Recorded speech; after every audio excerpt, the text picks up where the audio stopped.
આજે અમે આલુ પરોઠા બનાવી રહ્યા છીએ. ધાણા, હળદર, મરચું કાપીને નાખ્યું છે, મીઠું નાખ્યું છે, લીંબુ નાખી રહ્યા છે. ખાંડનો સુગરવાળો વીક ચાલી રહ્યું છે એટલા માટે ખાંડનો ઉપયોગ નહીં કરીશું. જો નાખવું હોય તો ઓપ્શનલ છે. આદુ મરચાં લસણની પેસ્ટ નાખી છે, ધાણા જીરું પાવડર છે, લાલ મરચું જોઈતું હોય તો લાલ મરચું અને કઢી લીમડો અમે નાખ્યો છે. હવે એને લોટ વણી બાંધીને પછી પરાઠામાં વણી લઈએ. જો સરસ મજાના ડિલિશિયસ આલુ પરોઠા બનીને રેડી છે.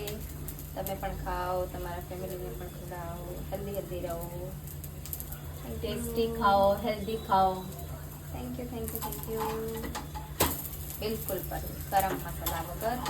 અને તમે વિશ્વાસ કરો એ ખૂબ જ એકદમ ટેસ્ટી લાગે છે. અને આપણે ભગવાનના ભજન ગાતા જઈને ખાવાનું બનાવીએ છીએ તો ખાવાનામાં ભગવાનનો આશીર્વાદ ભરપૂર હોય છે.